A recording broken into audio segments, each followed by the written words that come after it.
Welcome to the Faces and Heels podcast. I'm Inkslingin Jack Purcell, and this is the angry geek Lewis. Well, you know what? Lewis Perry's not going to be here tonight. I'm not going to embarrass him. I'm not going to tell you why. I'll let him do it next week. But I'm going to be flying solo tonight, and I may be a little bit of a caveman with the technology, so I'm going to apologize in advance if I botch something. And if I do, you can let me know about it in the comments. But I wanted to start by just wishing one of our regular listeners and contributors to our discussion, Glenn Portman, well. Glenn is having a surgery today. He actually just had it a few hours ago. And I just wanted to wish him well and that we're going to see him back here on the podcast, participating in our lively conversation soon. So, Glenn, heal up fast, buddy. We're looking forward to having you back on Faces and Heels. And I know that you're going to be watching this. It's going to be in a day or two. But tonight, we've got a special guest who I've wanted to have on for a long time. And I know when we had Becca on a few months ago, I ranted a lot and I probably embarrassed Becca, maybe myself. But tonight, we have Becca's opponent, who was part of my all-time favorite match at Pro Wrestling Grind, which is just about to celebrate its 1-year anniversary in East Hampton, Massachusetts on the 28th of October this month. So in a moment, I'm going to introduce her, but Eric Hunting's chiming in saying, "Good evening, Jack. Get well soon, Glenn." Thanks, Eric. And I'm guessing if our guest is anything like 90% of our guests, Eric, they know who you are. So we're going to wait and see. I don't want to be too presumptuous. But again, I want to welcome who you may know as not America's sweetheart. You may know her as the Gatekeeper, and a lot of the other wrestlers who aren't from New England know her as that as well. I want to welcome our special guest, Davienne. Hi. Hi, Davienne. Thank you so much for being here. Really pumped to have you. Thank you so much for having me. Yeah, no, we're psyched. We've got my girlfriend Kirsten's on, who she's very funny. She was joking that she would come on as a co-host tonight because she's fascinated with the sociological and psychological aspect of every human being, but especially the world of professional wrestling, which she got a crash course in when she's started tolerating me as a partner 5 years ago. Eric Hunting yells, "Davienne, yeah!" 3 exclamation points. Eric is a fan who I'm sure you've seen at shows. He's a stalwart. I know Eric. Nice. Eric. Hi, Eric. How are you? Awesome. So I don't want to be like the typical podcast and ask, where'd you train all this? We may get to that, but I just wanted to start by saying the very first Pro Wrestling Grind show that I went to, I was psyched. I mean, there's so many wrestlers who I love, from Limitless and Blitzkrieg and all these other companies. And to see that you were going to be facing Becca again, and I had seen you guys face off prior to that, was amazing. And it was really an incredible match. And to me, set the tone for the women at Pro Wrestling Grind. And we've got some impressive people who've been there. We've got Delmy Exo, you and Becca, obviously. We've had Willow Nightingale, a lot of wrestlers who I love. So thank you for that match, because it was awesome. Thank you. Thank you so much. Yeah, I really enjoyed it. And I know you and Becca have faced off many times, so it wasn't a first-time confrontation. But do you remember anything about that first night at Pro Wrestling Grind? I do. I kind of remember it being like we were just trying to have fun, I guess. Like, it wasn't like super like serious. Like, there's a lot of like story or anything going into the match. So we were just like trying to have fun. And then we ended up like just having that match and being like, oh wow, like this was a lot better than we expected it to be. Yeah. So can I ask you, from a fan perspective, I've talked to Becca about this and a few other wrestlers, and Rip, because we've had both he and Delmy on.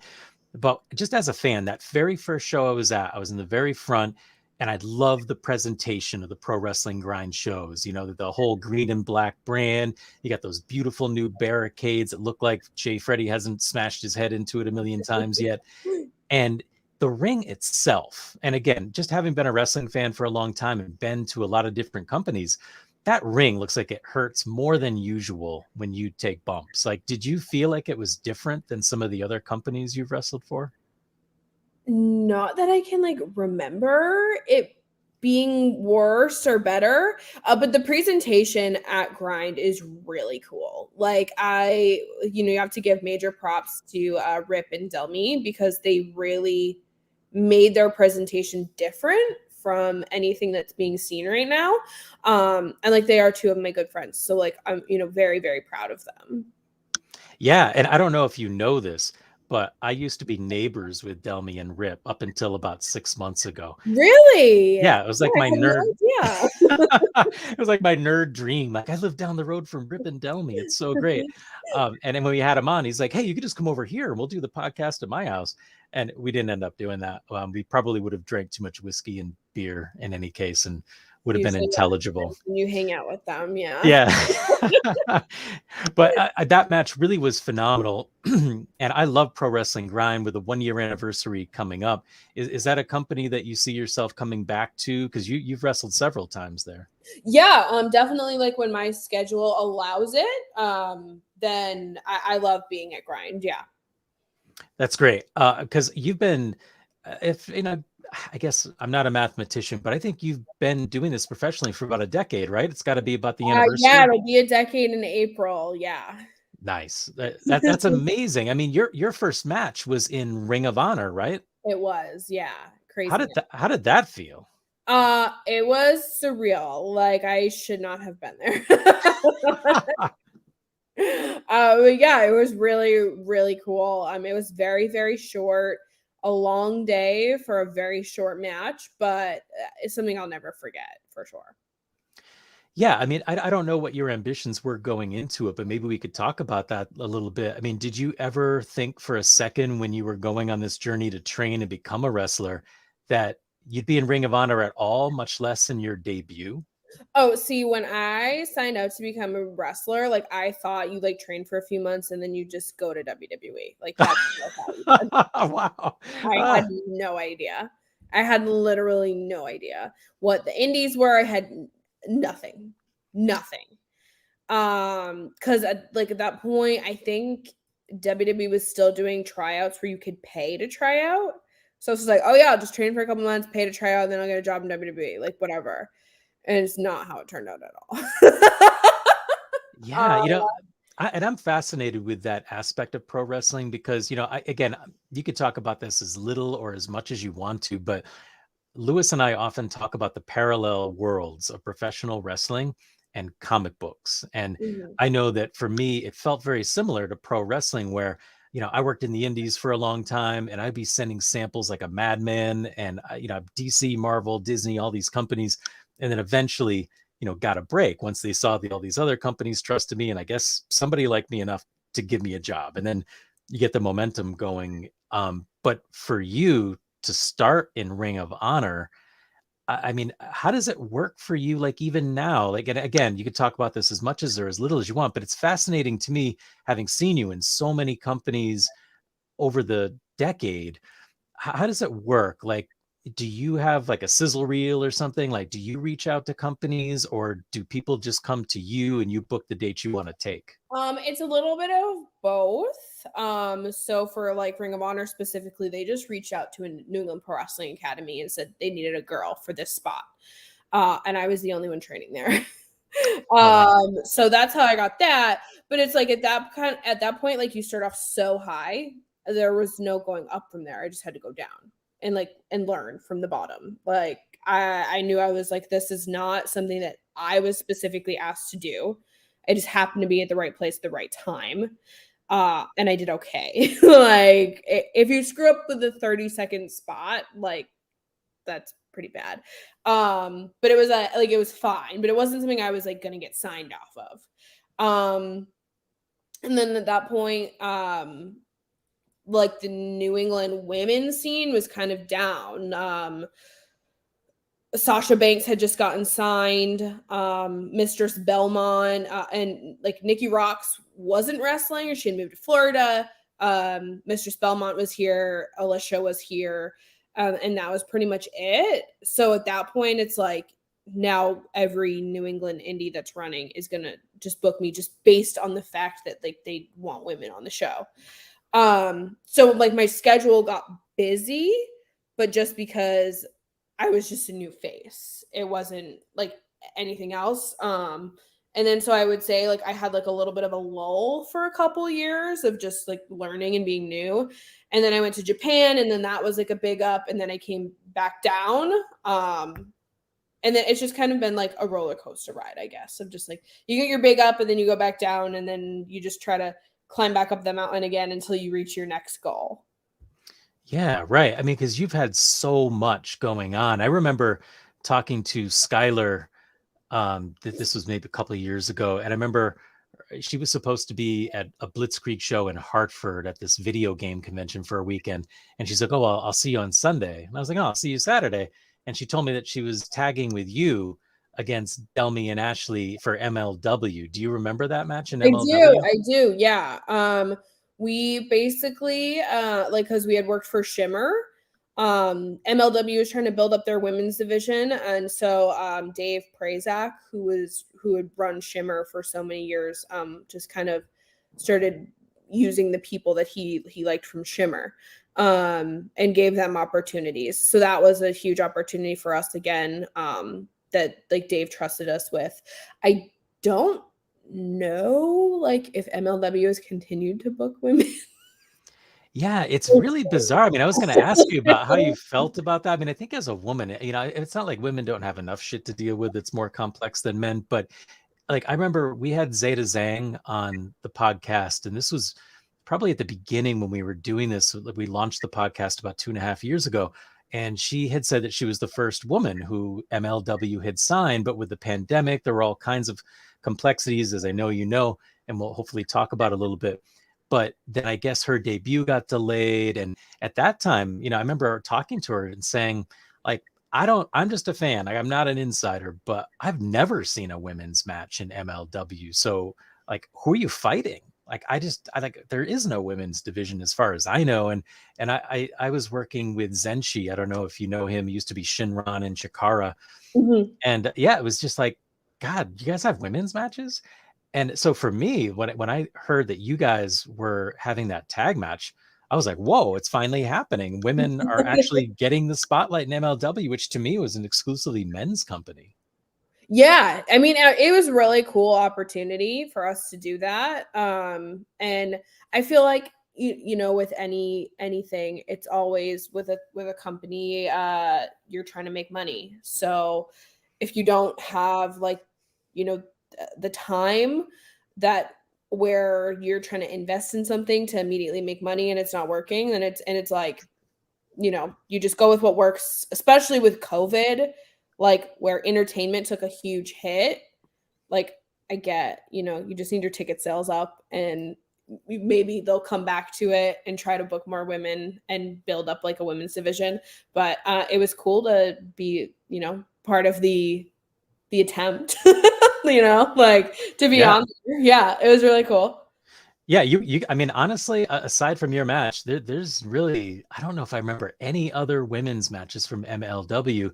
And the pandemic itself must have been extremely difficult in general. But what I found after been fortunate enough to get to talk to a lot of pro wrestlers is that everybody had a very different take and a very different experience depending on which avenue they chose to take. Like, how did the pandemic work out for you? Like, did you find positives in it, or was it just I a loved nightmare? it. I loved it so much. I know it sounds horrible to say, but I loved it. I loved it. Um, I loved being home.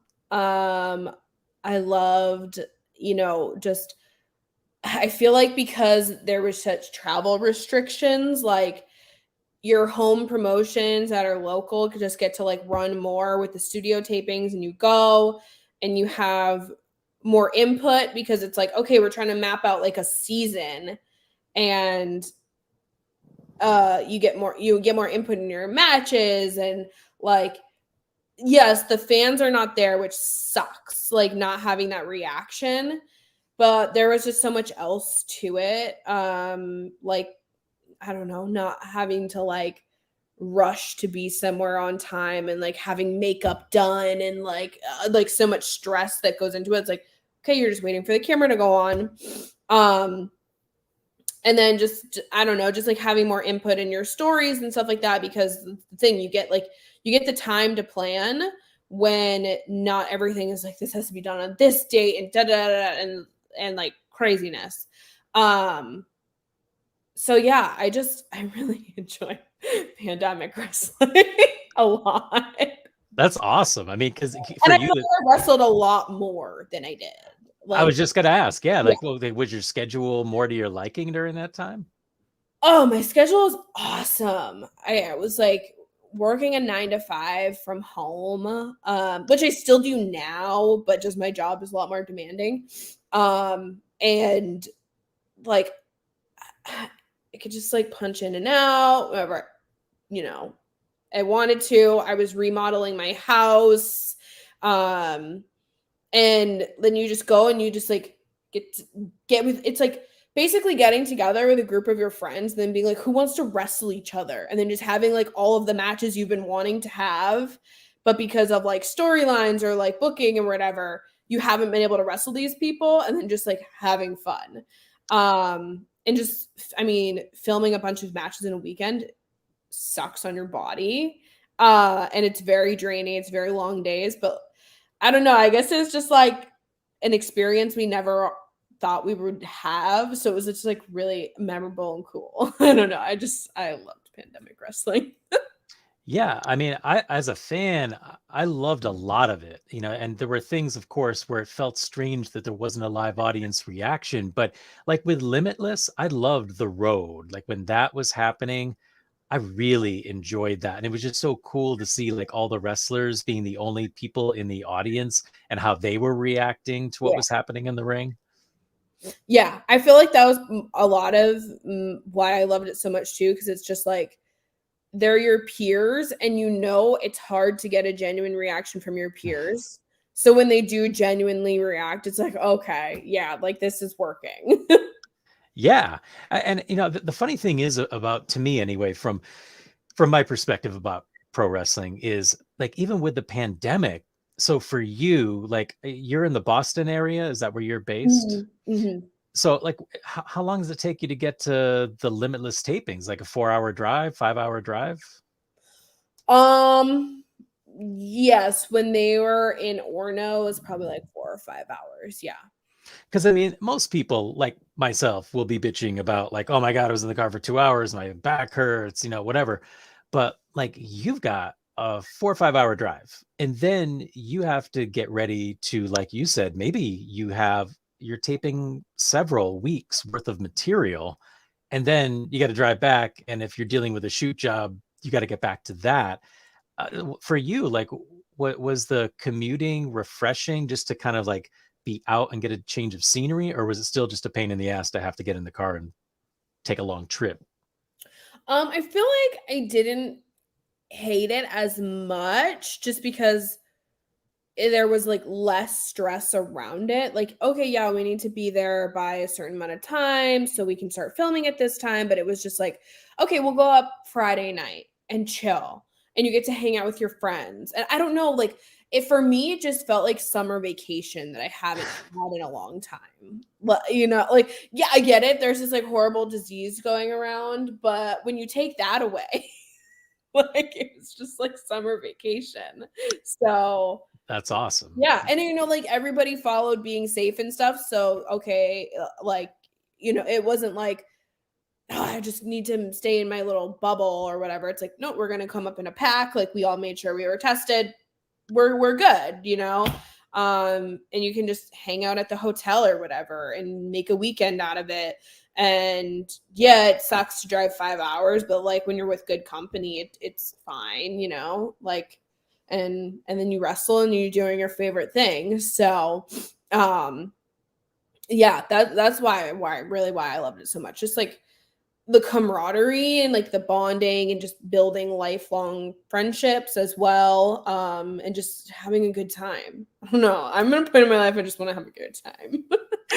Yeah, I mean, it seems like you're with a lot of lively personalities, which we'll get into in a second. But Eric Hunting made a comment and he said that he loved your work in Limitless and on the road during the pandemic. So Thank I'm with you. I love that. Like selfishly, every week I look forward to it, and I you. hear Danger Kid be like, join us on the road. I'd be like, yeah, like Yes. I'm looking forward to it every week. But like when you're hanging out with people like CPA, Leary, the whole crew. I mean, you guys had King Crab. There were just so many people like Rip Bison, Delmy, all those guys. I mean, it's just like, how could you not have fun with a group of people who have such huge personalities? Exactly. And I feel like, like we were all missing the fans and stuff, but we were doing something that we love and finding a way to still be able to do that. And then there was that like huge appreciation that everybody had when the fans were able to finally come back. And I don't know if we need to just get back somewhere, but I feel like there's like a little bit too much negativity right now where we need to just like think of those times of like, hey, we didn't have this before, so let's all be nice. Yeah, right. I mean, yeah, just it's really, I don't know. For me, I got off Twitter for a while because I found that to be like people could just find negative things to say about anything. Like Yeah. I could put up a picture of a toothpick. Somebody would tell me I'm a racist. There was just like you couldn't do anything without somebody having fake outrage. Somebody was upset about something, and I know it's a hard time for everyone. We all had issues, but I agree with you, and I feel like appreciate what you have. I mean, I thought like, especially, and I'm curious what you think about this, but I've lived in a couple different spots around the country, and to me, the Northeast, especially recently over the last say 5-10 years, is just such an embarrassment of riches. Like there's so much unbelievable talent in this area. I mean, I don't know. Do you feel like, I know you've been all over the place. Like, do you feel like the Northeast is sort of special, or do you feel like it's just, it just depends on the talent at the particular time or year? No, I think it's definitely special. At some point, like a few years ago, my family, they moved to Phoenix, Arizona. And the reason I didn't go with them was because of wrestling here. It's really good. So I didn't want to give all that up and like start over. Where I don't know, like Arizona, I think has one school, or it's very, very limited. The Northeast is just like we're spoiled, honestly, with all the really talented people that have come from here and are continuing to come from here. So. Yeah, I'm glad you think that too, because it's funny. I was talking to Danny Moe, and she's based in Pennsylvania, and she was on the podcast. And I remember asking her who she wanted to wrestle, and she mentioned you, and she's like, "Yeah, she's like the gatekeeper of the Northeast." She's so sweet. I love Danny. She's a sweetheart. I had her first singles match ever. Oh, did you really? Yeah, but she's in like really wanting to wrestle me again since she like, feels more comfortable now. So I'd love to. Yeah, I would love to see her out here. Like, if her and Facade wrestle all over the place, but selfishly, I keep telling them like, you guys got to get out to Connecticut, and Massachusetts, because I don't see you guys out here. And there's only so many hours in the day that I have to travel to wrestling shows in Pennsylvania. But I'm glad you said that, because next time I talk to her, I'll let her know it's mutual. You guys want to have a Yes, I love rematch. her. She's a sweetheart. Yeah, she's a super good person. Eric says someone booked that match. Yeah, Eric. All right. Yeah, let's do it. Glad I'm not the only one. All right, Rip, come on, you're listening. And Jeremy, somebody book this. Let's do it. Because the first time I ever saw you wrestle in person, I mean, I knew, your work from a bunch of other companies, but I remember seeing you at Blitzkrieg Pro. That my first show there was you and Ava Everett were a tag team. I think it was called the Girls Room at the Oh time. boy, yeah. And if it hadn't been for my piss poor organization, I would have brought the print that you and Ava signed for me that I got, and I would have shown it to you tonight. But that was the first time I had seen you, and I always thought of you as a singles wrestler. So for me, it was weird. I was like, oh wait, like you and Ava are a tag team, and then Skylar was like, oh yeah, like we're all tagging, and I had no idea. Like, do you have a preference as a singles wrestler or a tag wrestler? I would say I like prefer singles wrestling. I think tag wrestling is very, very special. And there was a point of time where like I had like 4 tag teams going at once. And then it just like all fell off. So I mean, just because like I'm kind of a control freak, I like to be a singles wrestler and just like only rely on myself. But I think tag wrestling is really, really special and something I do enjoy. Yeah, I mean, it seemed like you guys were perfectly comfortable, but it's just Oh yeah. weird. Yeah. I Me just always Ava, oh God, don't put us together. We're demons. We're straight up demons. Like I don't know if you were at the one where we did like a 4-person tag, or was it a trios? at Grind, I wasn't there for Or that. no, the Blitz show when Ava and I tagged. Oh, yeah. It was like the 4 teams. Yes, I was there. Oh my gosh, there was one point I'll never forget. We were on the ground and she's like, "Can you go get me a bottle of water?" And so I ran to the bar to get her a bottle of water, and we just like cheers and like stone cold on the floor. And the cameraman came up to me and was like, "Are you guys okay?" We're like, "Yeah, what's up?" And he's like, "I thought you were injured. You've been down on the floor and you went running to the bar." I'm like, "No, we were just being fools." Like so bad. We're horrible. We I, shouldn't be allowed to be in a ring together. it was so fun. I don't know. I loved it. I thought you guys were the first ones I went to go get merch from. I loved it. I thought You it know was what? great. As long as somebody thought it was funny, that's all we were trying to do. It Like, was awesome. Yeah. No, there's no question about it. And I love Blitzkrieg. We talk about them a lot, and Jeremy does an amazing job. I love the way he mixes together different talents, the intergender matches. I love it. I've seen so many great matches there. But Ava Everett yelled at me at one of the pro wrestling grind shows. I don't remember who she was wrestling I that night, think but she probably wrestled me.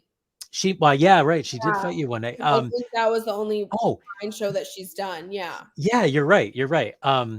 Yeah, yeah, that's right. Because I took a picture of her, and I think she had you in some kind of a neck maneuver. And I went up to take a picture, and she said, "Hey, buddy, you think those pictures are for free?" And like she like, started stepping out of the ring, coming at me. I was like, "Oh shit!" Like, nope, nope.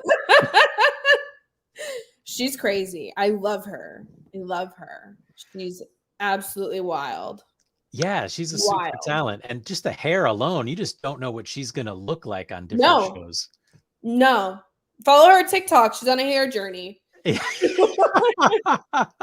It's funny too, because I think it's one of those things where, obviously, as a man speaking to a woman, I'm not even qualified to say this, but just talking to my girlfriend about stuff like this, like women, just at every turn, life seems it's a little more challenging, a little more complicated. And like, how do you even know how to deal with like the makeup aspect of your presentation? Like, if I were a woman, I'd be like, well, I wouldn't want my makeup to smear. Like, I wouldn't know what to buy. I wouldn't know what colors to get. I mean, I wouldn't know, am I coordinating with which gear? Like, how am I doing this? Like, it just feels like that's a lot of thinking It's to a do. lot. It's a lot. It's so much.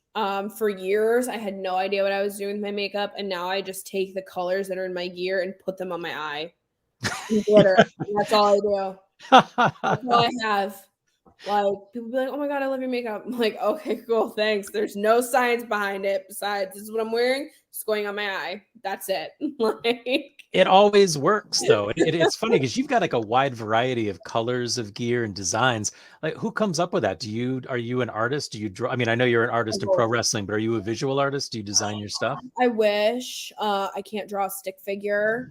It's really, really bad. And my gear sucked for so long because I was just trying. Like, I wear leggings and a t-shirt every day. Like, there's no fashion sense here. I was just like, I have no idea what I want to do. I finally found a gear designer and maker, and she designs on my gear now because she's like so busy sewing that I just get designs from her and go to another seamstress. But I just tell her like, hey, this is kind of what I want to do. And she'll send me a design and then we tweak it. I usually never have to tweak it. I usually am just like, yeah, this is perfect. This is my vision. Thank you. But the past few sets of gear I've had made is just the same design. And then I just go on a fabric website and open like 10 million tabs of all the fabrics that I like and pick 5 or 6 that go together based on the design of like how much fabric I need. And that's how I do it. I think your gear is so cool. Like I love the color Thank you. combinations, and like I'm always paying attention because I mean I'm drawing all the time, so I'm always thinking colors. Like how does this, how did you come up with these decisions? So that's really interesting, and your gear is like all over the place. Like I've seen like kind of a patriotic piece Yep. that you wear. Yep. So I have one. It's like I was like, I want not America's sweetheart gear. And so she made it of like the American flag, but there's like brass knuckles on the back and my name. I found that I really like to do like this single arm like cuff piece. So that has been incorporated into almost every set. And then I wanted just like I really like white gear. So I was like, oh, what goes with white? And then I wanted like a blue and green. And then like for Cold Fury, Chaotic Wrestling's like biggest show of the year, I wanted was like didn't do the steel cage, so I like looked up some of Sasha Banks's gear from like her Hell in a Cell matches, and I took she had this white camo gear, so I did like a white silver camo with some like studs on it and stuff based off of her gear. So yeah, that's kind of where I get all the inspiration from. Good source. It's good to steal from Sasha Banks. She's Oh, great. she has the best gear. She has the best gear, hands down. Yeah. And that, yeah, so I steal like some of her like patterns or color combos. But yeah, most of the time, mostly I have a base design. And I just put like 5 different fabrics in there. It's working beautifully. Thank you. Stick with it. If it ain't broke, don't fix it. Yeah. It works. And you mentioned chaotic wrestling, which I wanted to talk to you about. So it's a perfect segue. You're still the chaotic champion, right? You like over half a year. I did lose it for a period of time, but I won it back in April. Okay, so there was a I'm on gap. my Sorry. second reign. Yeah, I'm on my second reign. Yeah. Gotcha. And who did you win the belt from at Chaotic? JT Dunn twice. JT Dunn, right? Because yeah, you guys have a history. For some reason, I always think of Aaron Rourke, and I know he's done a lot of work for Chaotic also. Like, do you feel like Chaotic is your home, or do you feel like you just wrestle for everybody? There's no home base. No, I feel like Chaotic is like definitely my home. Yeah. Mm-hmm. And I mentioned Aaron Rourke. I love Aaron Rourke. He's my roommate. So. Oh, is he really? That's awesome. Yeah. Yeah. I've had Yeah. some of my best matches with him. I love him. Yeah, he's awesome. I think, again, like sometimes I may be a little more focused than some people on just the visual aspect. And I always love how creative he is with all the colors, the face paint he does. I mean, just all of his work in the ring is his movements are so deliberate. And I love his jackets. He's so cool. He's incredible. And he does all of that mostly himself. He designs Does all he the really? gear himself. He does all the face paint himself. He's incredible. Yeah. Yeah. Okay. Well, we're mutual admirers of Yeah. Aaron Rourke because much like you, I've gotten to see you all over the place, like Blitzkrieg, Limitless on TV, but even Wrestling Open, which to me, like when I go to Wrestling Open, it's like Christmas. Like you don't know who's coming out most of the time, and it's like, oh my God, Aaron Rourke, and again when he comes out, I'm always like, what's he wearing? Like he's for me, like that's one of the appeals of him is like not only what he's going to say and do, and what his performance will be like in the ring, but the look. There's always something. Like he thinks everything through. Yes, he does. How do you feel about about Beyond at Wrestling Open? Because I haven't seen you there as many times as I'd like, but whenever you're there, it's awesome. I've only seen you there live once. Yeah, I think Wrestling Open is a really, really cool platform for people to, get discovered. It's awesome. So, I hope it keeps going, keeps succeeding. Yeah, I mean, it's one of those shows that I was so envious. Like I would watch it on IWTV and I'm like, why am I not there? It's in Worcester. Like I can make this happen some Thursday night. And I started going to the shows and I had such a good time that I try to get there as often as I can. And I know that you're traveling all over the place, but when you go to Wrestling Open, is there like something different about it for you? Like when you show up, like, do you know who you're going to wrestle, or is it a different? Typically I do. But and then that's like part of the issue like with Wrestling Open is that like it's signups, right? They're not getting a lot of women signing up. So that's like it's hard. A lot of times I mean I'm married to Gul Barquet, Yes. and I have to drive him every time he's booked, and most of the time I'm sitting in the crowd at Wrestling Open because there's like there are girls in programs, but like that's their program, and then like not enough other girls signed up, so there's nothing for me to do. So I mean I enjoy sitting in the crowd and watching the show. It's great.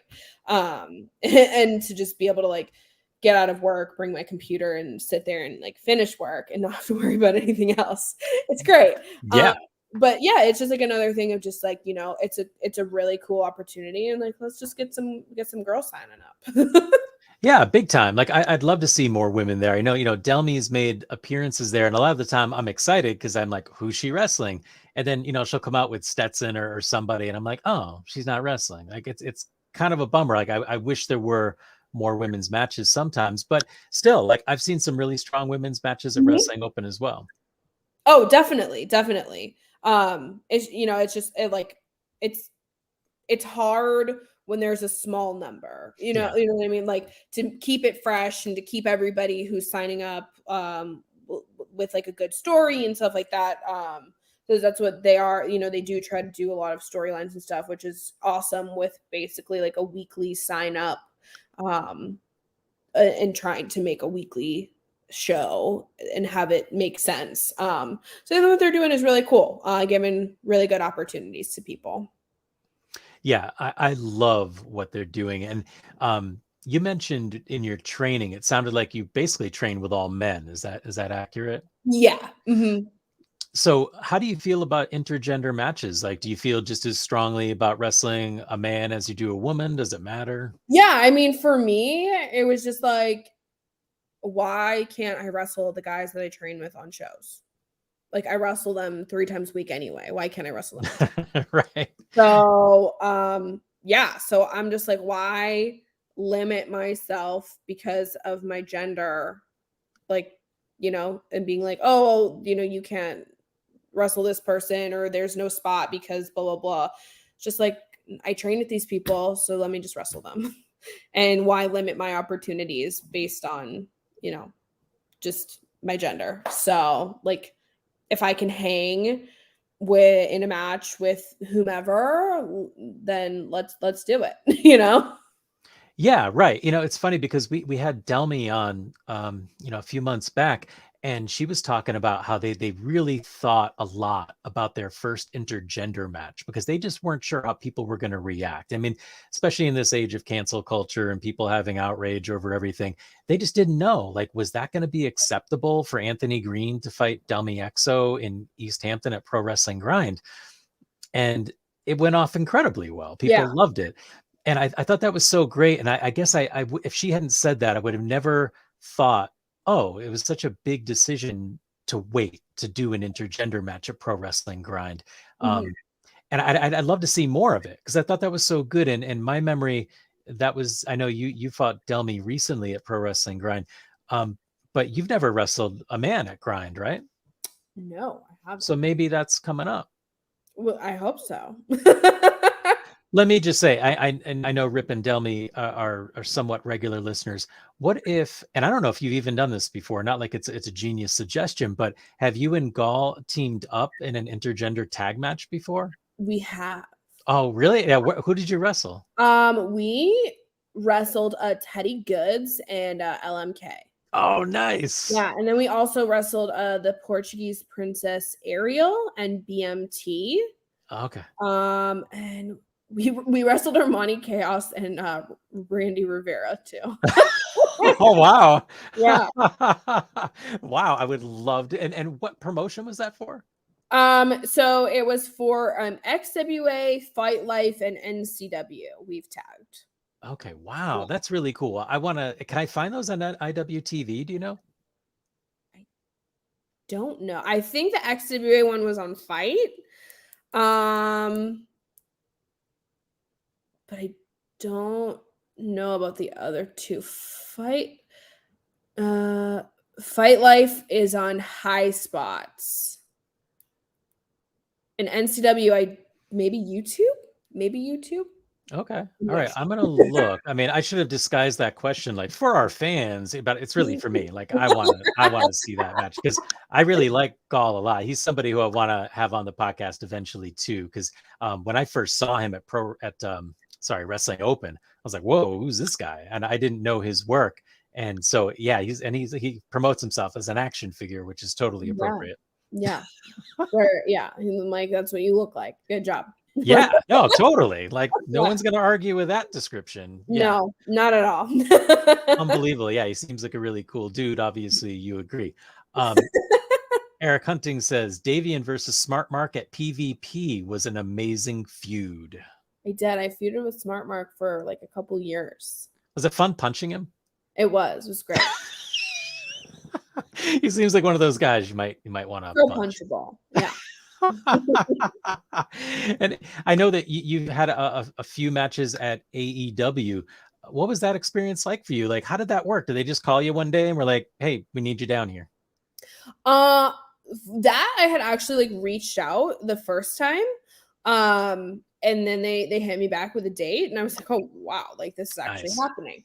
And now it was like, just a really really cool experience. I'm glad I was able to do like the Jacksonville tapings and then go and do like a live show.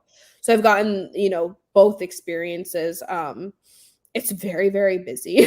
There's a lot going on, but it's great. Yeah, I'm really grateful to have been able to do a couple matches with them. Yeah, I mean, do you have a favorite company? Like, I realize your life's very busy, and pro wrestling probably takes up a lot of your bandwidth. But do you actually sit on a weekly basis and watch any wrestling shows? And like I don't. I understand though, because it's funny. Like, I imagine at some point you got to tap out and be like, I got enough wrestling in my head.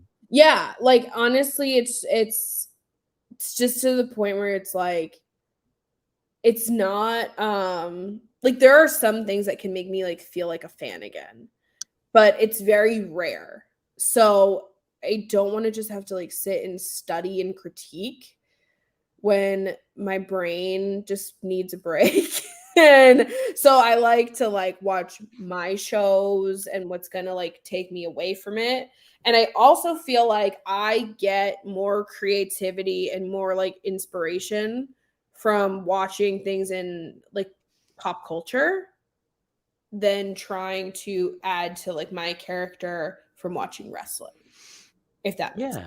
Yeah. Yeah. Yeah, no, totally. I mean, it's like people working in comic books who draw from other comic book artists and don't draw from life. Like you've Right. got to seek inspiration elsewhere and bring Mhm. it and put it through your filter and bring it to your art form. So that Right. makes perfect sense to me. I don't know how else you could do it.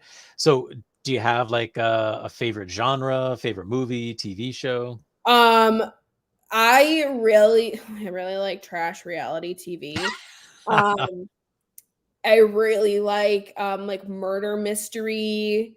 Um, I love like the Marvel and superhero shows and like all the movies and everything that they've done with that.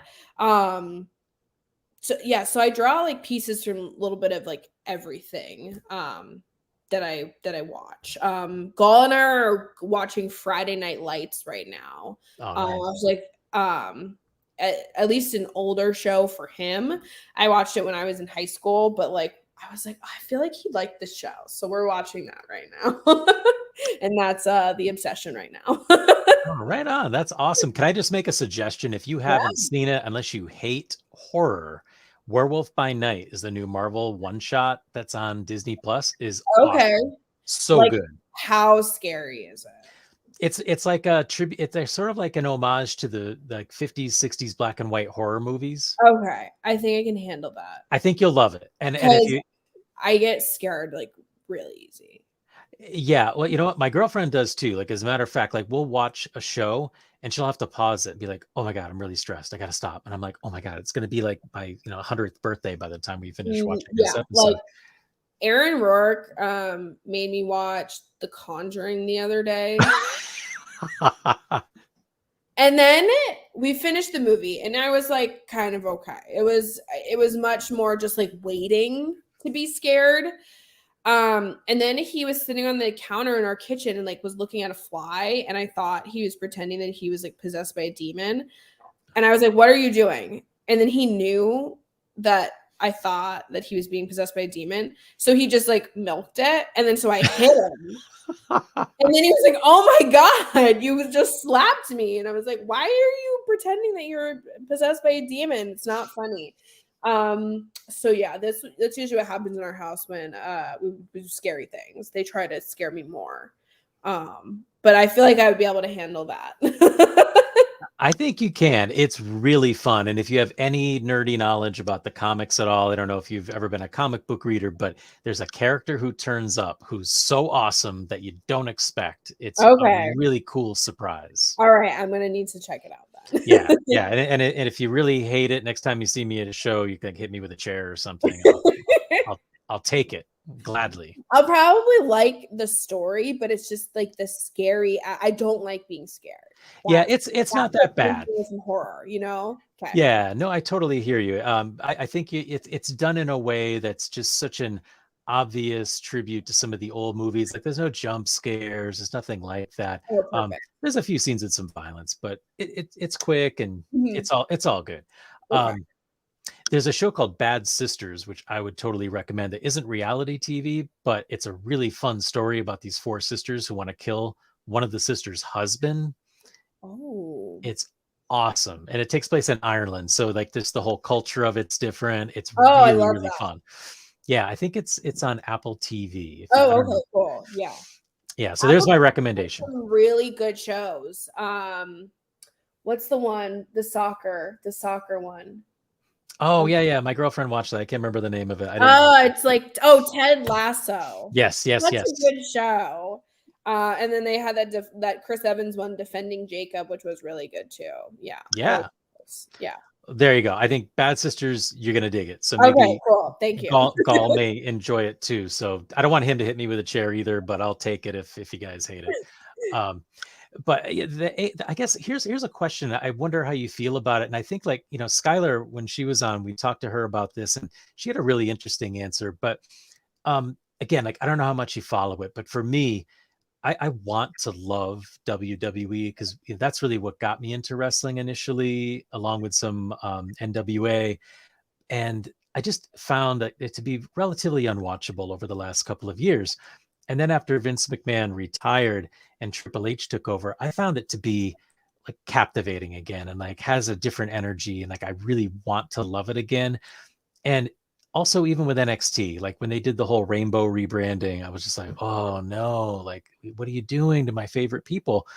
And now, it's slowly, for me anyway, kind of rebuilding into a product I really enjoy. If And again, I don't know how it works any longer. You sort of mentioned it earlier, but like if you got a call from NXT and they said, we'd like you to come down to Florida and do a tryout, like would that be something you'd even consider, knowing what that schedule could be like? Yeah, definitely. I would. Like, no, hands down. I would do it because that was just been my dream forever, you know. I want to make a living being a pro wrestler. Um, so yeah, I mean, I think I'm the type that I'd just be like, yeah, just you can sign me, do whatever you want with me. I don't care. Um, like make me be a circus clown, whatever. It's fine. I'll do the best with it cuz it's just what I want to be doing. Um and not being like a software specialist, you know. But yeah, like I think products can always be improved. Like definitely seeing the changes WWE is making now. I mean, like watching the Bray Wyatt return like made me a fan again. Like I went out of my way to go watch that full segment. You know what I mean? Like, and Yeah. there's not a lot of things that make me do that. Like the Liv Morgan cash in was really cool. Like you could see that everybody was like supporting her and was really excited for her to do that. So that was like cool. Like you go out of your way to want to see those moments. Um I like all of the Soraya return at AEW. Like you want go out of your way to go watch that because it's like really really cool. So I think every company has like a piece of something that I want to go and watch, but I'm not like hooked onto anything in particular that I'm like, yeah, this is my program that I'm sitting and watching every single week. But there are people I think that can really you can get invested in. Right. Yeah. And I think that's just a very healthy perspective on any form of entertainment. Again, like we talk about comics a lot on this podcast. And, I'm always kind of just a little turned off by when someone is like, well, I'm a DC guy, I'm a Marvel guy. Like, I don't know, man. It really just depends on who the creators are around it. And much like pro wrestling, I feel like it's weird when people are like, I'm an AEW fan, I'm a WWE fan. Because to me, it really just depends on what are they doing with all the talent that they have. And is there something worth watching? Which I think, especially we see, Cody Rhodes jumps from one company to another. If you were a Cody Rhodes fan in AEW, why wouldn't you be a Cody Rhodes fan in WWE? It doesn't make sense to me. Right, exactly. I think you nailed it right in the head because even like with comics, like I'm a fan of both Marvel and DC. Are there certain characters from either? Like I'm not a huge fan of Doctor Strange, but like I still like Marvel.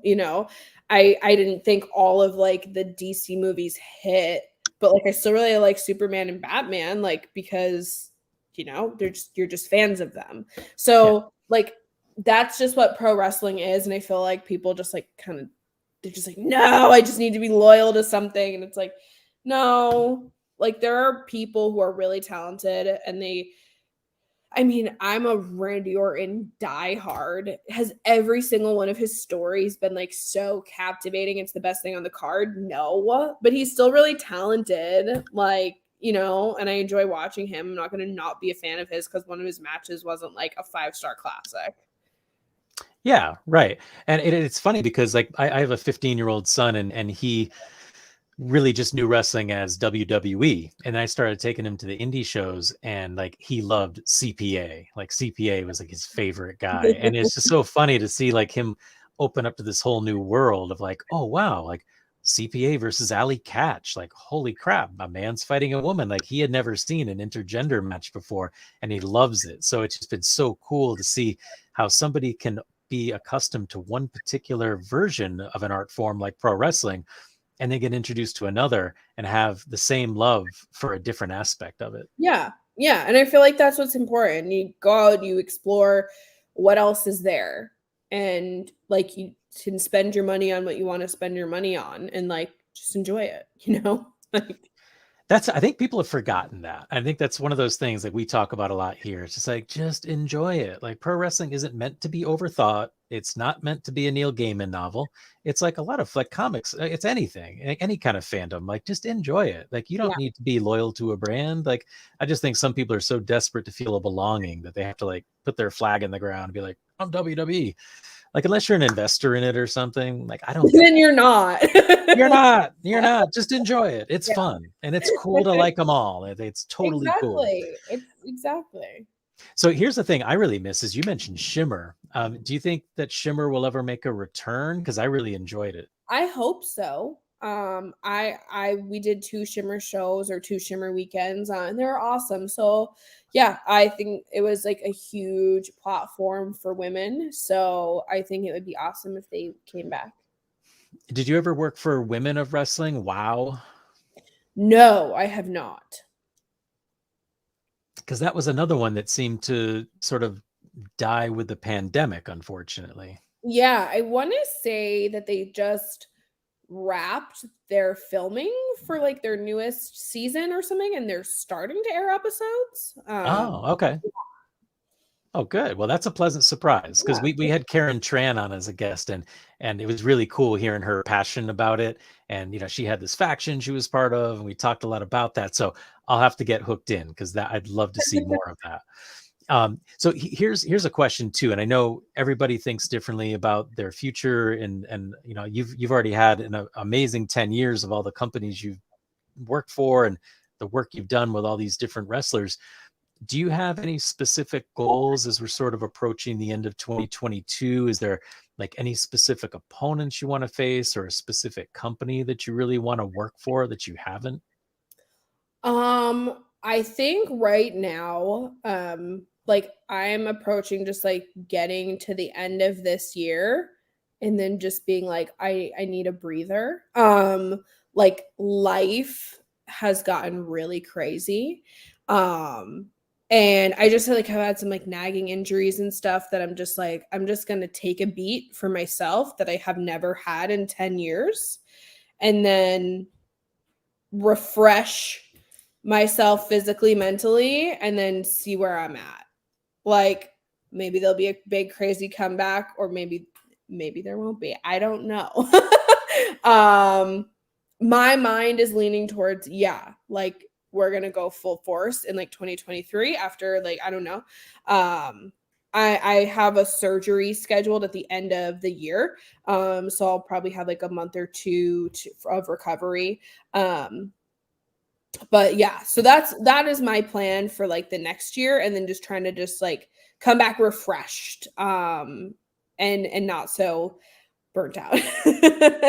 Yeah, I mean that's super important because if you're not looking out for you, nobody is. As a Right. freelancer, there's nobody there saying, "Hey, you better take a couple months for just your mental health." There's Yeah. nobody doing Yeah. that. You're a freelancer, and that's Mhm. that's just so incredibly difficult. I don't think people think about how much you really have to do. Like we were joking around about the makeup and the gear. Like you got to make all those decisions. You got to buy that. You got to make sure you got all your stuff for all these shows, and you're traveling for a weekend and having 3 matches. You got to have all your stuff. You got to make sure Yeah. you can get where you're going. You got to book your stuff. Where are you staying? There's just everything that is just, to me can be just as exhausting and overwhelming as probably some of the in-ring work. Yeah. Yeah. It's a lot. It is. So that's smart. I Well, mean, I think it's really healthy for you to be thinking like, I just need to pump the brakes for a couple months and just come back, go full force. yeah. Yeah, exactly. It's like not everything can be your number one priority. And unfortunately like my real job pays my bills. I'm planning a wedding, doing immigration process, which is about to be over, thank God. Good. But it's just like something needed to get a little bit deprioritized and for everything else in life to function. And I think I'll just be like, okay, refreshed, just come back better than ever. Great. Well, I'm not going to pester you about appearing at Restival because it sounds like that might not be good timing this year, but maybe Yeah. 2023. I don't think I'll be at Restival.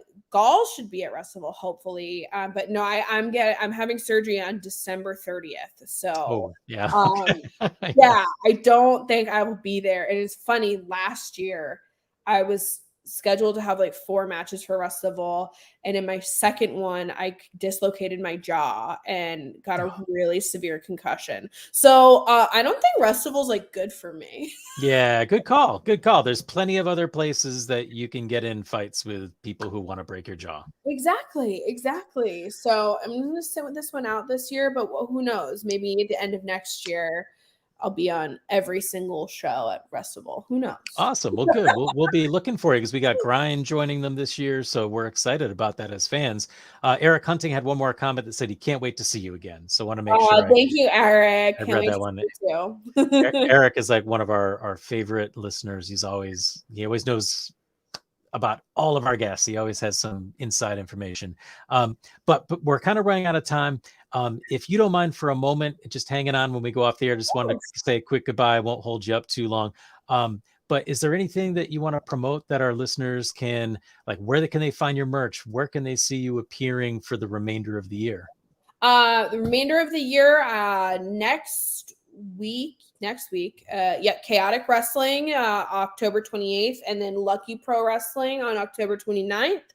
I don't remember the date right now, but the next Intergender Bonanza show, and then the remainder of Chaotic Wrestling's dates for the rest of the year. I think that's all I have. Merch, I have t-shirts, hats, pins, stickers available on, if you do, I think it's bigcartel.davienne.com, or switch that, it's on Google, or you can just DM me for any merch inquiries, and I will respond. And are you on all the platforms? I am. I'm on Twitter, Instagram, at Davienne _, and then I have a Facebook like page. It's like facebook.com/notamericasweetheart. All right. Awesome. Well, really sincere thank you for being on tonight. It was awesome getting to talk to you. Been waiting a long time. So thank you for taking the time. Thank you. We appreciate it. And Lewis appreciates it. I'm sure he's at home listening, envious that he's not talking over me and playing sound effects and trying to make you laugh. As long as he's not in trouble, you know. Yeah, no, I think he just snaked out of getting in trouble. So we'll see. We'll find out next week when he comes back if he has a black eye. But everyone listening, you can find me at Jack Purcell Inc. on Twitter, on Facebook and Instagram. You can find me at Jack Purcell 38. I kind of lay low on Twitter now. But also Faces and Heels podcast on Facebook, Faces and Heels on Instagram, and we are on TikTok, but no one's doing silly dances. But if you want to check us out, we're struggling to kind of find our footing there. I know I'm not young and cool to make that happen, but I'm working on it. So Lewis Perry, you could find him on the Angry Geeks on Monday nights, and he's got that Wonder Woman, and he actually has 2 co-hosts now. So you'll have to watch Lewis dodging punches from both sides. It's pretty entertaining. But we'll be back next week, Tuesday at 7 p.m. So Davienne, thank you so much for being here. And everyone else, we will see you guys next Tuesday. Thanks for watching.